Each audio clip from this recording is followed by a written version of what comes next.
ഈ തെരഞ്ഞെടുപ്പിലെ പ്രധാന ചർച്ചാ വിഷയങ്ങളിലൊന്ന് ഭീകര സംഘടനയായ ജമാഅത്തെ ഇസ്ലാമിയുമായുള്ള UDF സഖ്യമാണ്. പേരാമ്പ്രയിൽ UDF സ്ഥാനാർത്ഥി ഫാത്തിമ തെഹലിയ ജമാഅത്തെ ഇസ്ലാമി നോമിനി എന്ന ആരോപണവും ശക്തമാണ്. മതം പറഞ്ഞു വോട്ട് ചോദിക്കുന്ന ലീഗ് സ്ഥാനാർത്ഥികളെയും ഈ തെരഞ്ഞെടുപ്പിൽ രാഷ്ട്രീയ കേരളം കണ്ടു. ലീഗിൽ മെമ്പർഷിപ്പ് എടുത്ത് ഞങ്ങളൊന്ന് തിരിഞ്ഞു നടന്നു കഴിഞ്ഞാൽ നേരെ സ്വർഗത്തിലെത്തും.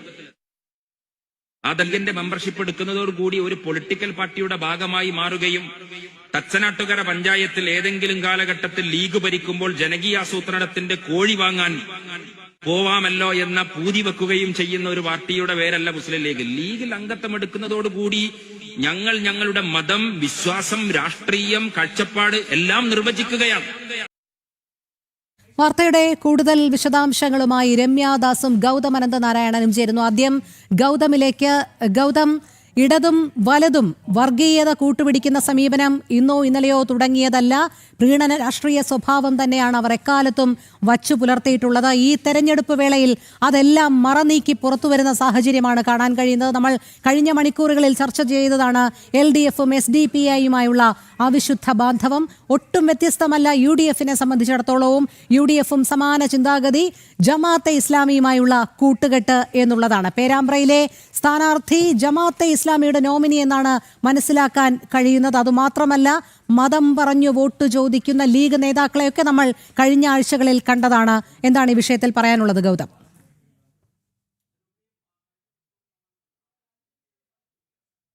അതുപോലെ തന്നെ CPMും തമ്മിലുള്ള ഈ നിയമസഭാ തെരഞ്ഞെടുപ്പിലെ പരസ്യമായ സഖ്യം സംബന്ധിച്ചുള്ള വിഷയമാണ് ചർച്ച ചെയ്തതെങ്കിൽ രണ്ട് മുന്നണികളും ഈ തെരഞ്ഞെടുപ്പിൽ പരസ്യമായി ഭീകരശക്തികളുമായി ധാരണയുണ്ടാക്കി എന്നതാണ് ഈ നിയമസഭാ തെരഞ്ഞെടുപ്പിനെ അടയാളപ്പെടുത്തുന്ന സംഭവം. 1957 ഐക്യകേരളം രൂപപ്പെട്ട ശേഷം നടക്കുന്ന ആദ്യ തെരഞ്ഞെടുപ്പ് നമുക്കറിയാം. 1957 EMSന്റെ നേതൃത്വത്തിൽ കേരളത്തിൽ ഭരണത്തിൽ വരുന്നത്. അതിനുശേഷം നടന്നിട്ടുള്ള ഓരോ നിയമസഭാ തെരഞ്ഞെടുപ്പിലും വർഗീയ ശക്തികളുമായി ധാരണയും മറ്റും വിവിധ മുന്നണികൾ ഉണ്ടാക്കിയിട്ടുണ്ട്. അതൊരു വസ്തുതയാണ്. പക്ഷേ ഈ നിയമസഭാ തെരഞ്ഞെടുപ്പിൽ 2026ന്റെ ഏറ്റവും വലിയ പ്രത്യേകത ഇസ്ലാമിക ഭീകര ശക്തികളുമായി പരസ്യമായ ധാരണ കേരളത്തിലെ രണ്ട് പ്രധാനപ്പെട്ട മുന്നണികൾ നടത്തുന്ന ഒരു തെരഞ്ഞെടുപ്പ്, അത്തരമൊരു ഡീൽ നടത്തുന്ന തെരഞ്ഞെടുപ്പ് എന്നതാണ് ഇതിന്റെ സവിശേഷത. UDFിലേക്ക് വരികയാണെങ്കിൽ നേരത്തെ നമ്മൾ സൂചിപ്പിച്ചതുപോലെ ആഗോളതലത്തിൽ തന്നെ ഇസ്ലാമിക ഭീകരവാദത്തിന് നേതൃത്വം നൽകുന്ന ജമാഅത്തെ ഇസ്ലാമിയുമായി സഖ്യമുണ്ടാക്കിയാണ് ഈ നിയമസഭാ തെരഞ്ഞെടുപ്പിൽ UDF നേരിടുന്നത്. കാരണം ജമാഅത്തെ ഇസ്ലാമിക്ക് പഴയ മതരാഷ്ട്രവാദമില്ല എന്ന ന്യായീകരണം ഈ തെരഞ്ഞെടുപ്പ് കാലത്ത് പ്രതിപക്ഷ നേതാവ് VD സതീശൻ നടത്തുകയാണ്. അതേസമയത്ത് തന്നെ ജമാഅത്തെ ഇസ്ലാമിയുടെ പ്രതികരണങ്ങൾ വരുന്നുണ്ട്.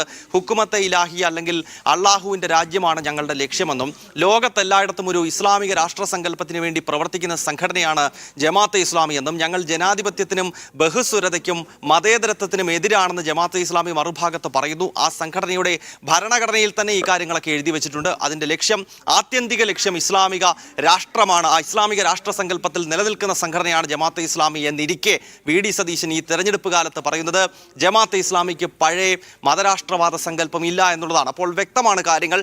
തീവ്ര ഇസ്ലാമിക സംഘടനയായ, ഭീകര സ്വഭാവമുള്ള സംഘടനയായ ജമാഅത്തുമായി പരസ്യമായ സഖ്യത്തിലേക്ക് കേരളത്തിൽ UDFും കോൺഗ്രസും എത്തിയിരിക്കുന്നു എന്നുള്ളതാണ്. അല്പസമയം മുമ്പ് നമ്മൾ ചില പ്രതികരണങ്ങൾ കണ്ടത് മുസ്ലിം ലീഗിന്റെ നേതാക്കൾ ഈ തെരഞ്ഞെടുപ്പ് കാലത്ത് വിശേഷിച്ച് മുസ്ലിം ലീഗിന് സ്വാധീനമുള്ള വടക്കൻ കേരളത്തിൽ മലബാർ മേഖലയിൽ പച്ചയായ വർഗീയത പറയുന്നതാണ്.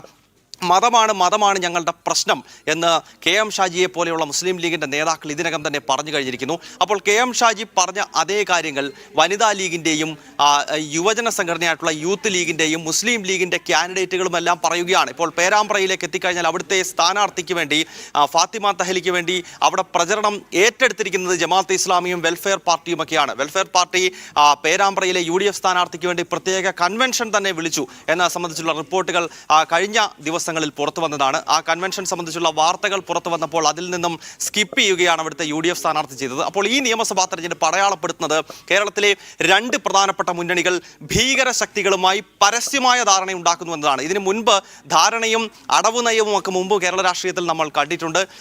PDP പോലെയുള്ള ഭീകര സംഘടനകളുമായി മുൻപ് ധാരണകൾ നമ്മൾ തെരഞ്ഞെടുപ്പിൽ കണ്ടിട്ടുണ്ടെങ്കിൽ 2026 ഈ നിയമസഭാ തെരഞ്ഞെടുപ്പ് എത്തുമ്പോൾ രണ്ട് മുന്നണികളും ഭീകര ശക്തികളുമായി പരസ്യമായ ധാരണയുണ്ടാക്കുകയും ആ ഭീകര ശക്തികൾക്ക് ഭീകര സ്വഭാവമില്ലെന്ന ന്യായീകരണ ക്യാപ്സ്യൂളുകൾ നിരത്തുകയും ചെയ്യുന്ന ഒരു സാഹചര്യമുണ്ട്.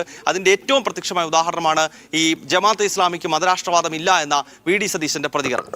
അതുമാത്രമല്ല ഗൗതം, നമുക്കറിയാം കഴിഞ്ഞ ദിവസം കാസർഗോഡ് മുഗ്രാലിൽ ആയിഷ ഫർസാന നടത്തിയത്, നമ്മൾ ഇസ്ലാം സമുദായത്തിലെ ഏതു വിഭാഗവും ആയിക്കൊള്ളട്ടെ, പക്ഷേ നമ്മൾ നമ്മുടെ സമുദായത്തിന് ഉതകുന്ന രീതിയിലുള്ള ആളിന് വോട്ട് ചെയ്തില്ലെങ്കിൽ അള്ളാഹു ക്ഷമിക്കില്ല, അതുകൊണ്ട് ഈ കാര്യത്തിൽ നമ്മൾ ഒറ്റക്കെട്ടായിരിക്കണം എന്നുള്ളത് പരസ്യമായാണ് ആഹ്വാനം ചെയ്യുന്നത്. മതം പറഞ്ഞു തന്നെയാണ് വോട്ട് പിടിക്കുന്നത്. അവർക്കറിയാം എന്തു പറഞ്ഞാലാണ് തങ്ങളുടെ ആളുകളെ കൂടെ നിർത്താൻ സാധിക്കുന്നത് എന്നുള്ളത്. അതിങ്ങനെ ആവർത്തിക്കുന്നുണ്ട് ഒരു ഭാഗത്ത്.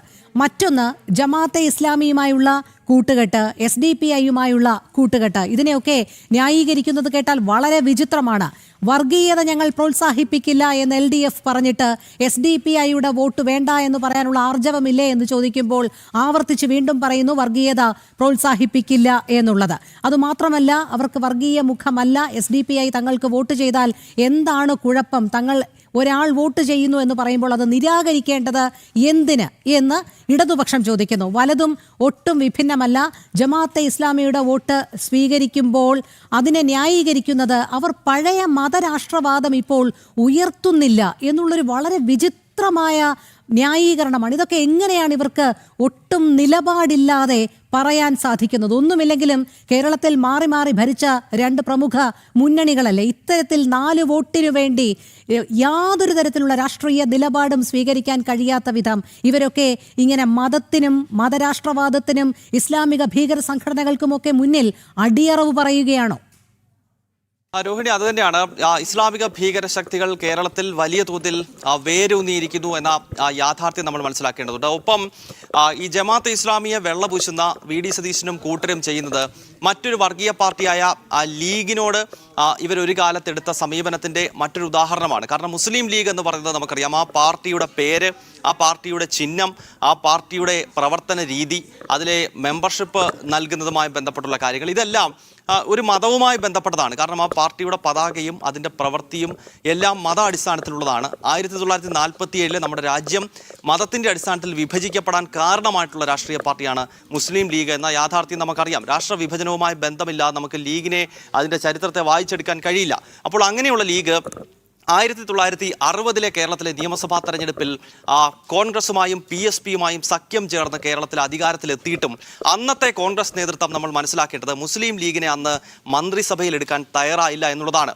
ആ ഘട്ടത്തിൽ കോൺഗ്രസിന്റെ ദേശീയ നേതൃത്വം പറഞ്ഞത്, നെഹ്റു ഉൾപ്പെടെയുള്ളവർ പറഞ്ഞിരുന്നു, ലീഗ് എന്നതൊരു ചത്ത കുതിരയാണ്. ഭാരതത്തിലെമ്പാടും രാഷ്ട്ര വിഭജനത്തിന് കാരണമായ ലീഗിനെ ഭാരതത്തിന്റെ എല്ലാ ഭാഗത്തും തുടച്ചു നീക്കിയെങ്കിൽ കേരളത്തിലും ഈ ചത്ത കുതിരയായ മുസ്ലിം ലീഗിനെ ഒഴിവാക്കണമെന്ന് നെഹ്റു കോഴിക്കോട് വരുമ്പോൾ പറയുന്നുണ്ട്. അപ്പോൾ കൃത്യമായി കോൺഗ്രസിന്റെ ദേശീയ നേതൃത്വം പോലും അന്ന് മുസ്ലിം ലീഗ് ഒരു വർഗീയ പാർട്ടിയാണെന്നും അവരെ സഖ്യത്തിന്റെ ഭാഗമാക്കാൻ പാടില്ല, അവരെ മന്ത്രിസഭയുടെ ഭാഗമാക്കാൻ പാടില്ല എന്ന് പറഞ്ഞൊരു ചരിത്രം 1960 കേരളത്തിൽ സംഭവിച്ചിരുന്നു. അങ്ങനെ പട്ടം താണുപിള്ളയുടെ PSPയുടെയും അന്നത്തെ കോൺഗ്രസ് നേതാവ് R ശങ്കറിന്റെയും നേതൃത്വത്തിൽ 1960 അധികാരത്തിലേറിയ മന്ത്രിസഭയിൽ സഖ്യകക്ഷിയായിട്ടും മുസ്ലിം ലീഗിന് അന്ന് ഒരു കാര്യമായ മന്ത്രിസ്ഥാനം നൽകാൻ അന്നത്തെ കോൺഗ്രസ്സുകാർ തയ്യാറായില്ല. അതായത് ഇന്നത്തെ പോലെ അഭിമാനമില്ലാത്ത ആളുകളല്ല അന്നത്തെ നേതൃത്വം. അന്ന് അവർ പറഞ്ഞു ഇതൊരു മത പാർട്ടിയാണ്, ഇവർക്ക് ഒരു കാരണവശാലും മന്ത്രിസഭയിൽ ഇവർക്ക് ഇരിക്കാൻ പറ്റില്ല എന്ന് നിലപാടെടുത്തിരുന്നു.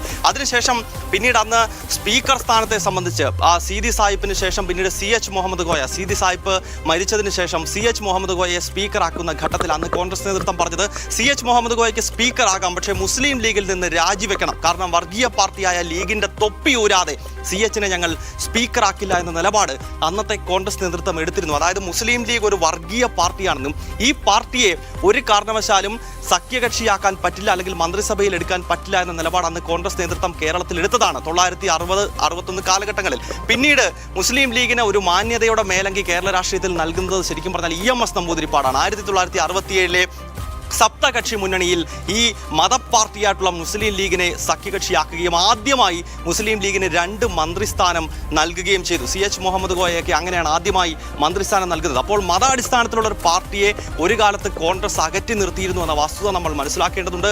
1967 സപ്തകക്ഷി മുന്നണിയുടെ ഭാഗമായി ആദ്യമായി മതത്തിന്റെ പേരിൽ ജനിച്ചു വീണ ഈ രാഷ്ട്രത്തിന്റെ വിഭജനത്തിന് കാരണമായ ലീഗിനെ ആദ്യമായി മാന്യതയുടെ മേലങ്കി നൽകിയത് EMS നമ്പൂതിരിപ്പാടാണ് സപ്തകക്ഷി മുന്നണിയിൽ. അപ്പോൾ ആ കാലഘട്ടങ്ങളിൽ കോൺഗ്രസ് നേതൃത്വം ലീഗിനെ മനസ്സിലാക്കിയിരുന്നു. പക്ഷേ അതിനുശേഷം ഇടതുപക്ഷം ഉൾപ്പെടെ ലീഗിനെ ഉപയോഗപ്പെടുത്തുന്നതോടുകൂടി കോൺഗ്രസിന്റെ രാഷ്ട്രീയം മാറി. പിന്നീട് ലീഗിനെ സഖ്യകക്ഷിയാക്കി. അങ്ങനെ ഒരു കാലഘട്ടത്തിൽ ഒരു മുന്നണികളും അകറ്റി നിർത്തിയിരുന്ന മതത്തിന്റെ അടിസ്ഥാനത്തിലുള്ള ഒരു പാർട്ടിയാണ് ഇപ്പോൾ ന്യായീകരിക്കുന്നത്. ഇപ്പോൾ ജമാഅത്തെ ഇസ്ലാമിയുടെ കേസിലും അതുതന്നെയാണ് വരുന്നത്. അതായത് ഒരു കാലത്ത് മാറ്റി നിർത്തിയിരുന്ന ലീഗിനെ എങ്ങനെയാണോ പിന്നീട് മാന്യമായ പരിവേഷം നൽകിയത്, അതേ രീതിയിൽ ഇപ്പോൾ ജമാഅത്തെ ഇസ്ലാമിയെ കൊണ്ടുവന്ന് മുസ്ലിം ലീഗിന് സമാനമായ മറ്റൊരു മതേതര സ്വഭാവമുള്ള പ്രസ്ഥാനമാണ് വെൽഫെയർ പാർട്ടി എന്ന് വരുത്തി തീർക്കാനുള്ള ശ്രമമാണ് കോൺഗ്രസ് നേതാക്കളുടെ ഭാഗത്ത് നിന്നുണ്ടാകുന്നത്. രോഹിണി. ശരി ഗൗതം, അങ്ങനെ ആ വർഗീയ രാഷ്ട്രീയതയുടെ ചരിത്രമാണ് ഗൗതം അനന്തനാരായണൻ വിശദീകരിച്ചത്. നമുക്ക് കോഴിക്കോട് നിന്നും രമ്യാദാസ് കൂടി ചേരുന്നുണ്ട്. രമ്യ, കോഴിക്കോട് പേരാമ്പ്രയിൽ UDF സ്ഥാനാർത്ഥി ഫാത്തിമ തഹലിയ ജമാഅത്തെ ഇസ്ലാമി നോമിനി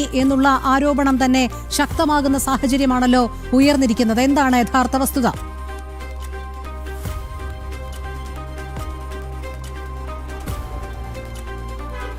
തീർച്ചയായും രോഹിണി, അതായത് ഈ സ്ഥാനാർത്ഥിത്വം മുതൽ ഈ തെരഞ്ഞെടുപ്പ് പ്രഖ്യാപിച്ച് സ്ഥാനാർത്ഥിത്വം വന്നു മുതൽ തന്നെയാണ് പേരാമ്പ്രയിൽ ഫാത്തിമ തഹലിയും അതുപോലെ ഫാത്തിമ തഹലിയുടെ സ്ഥാനാർത്ഥിത്വം വലിയ വിവാദമാകുന്നത്.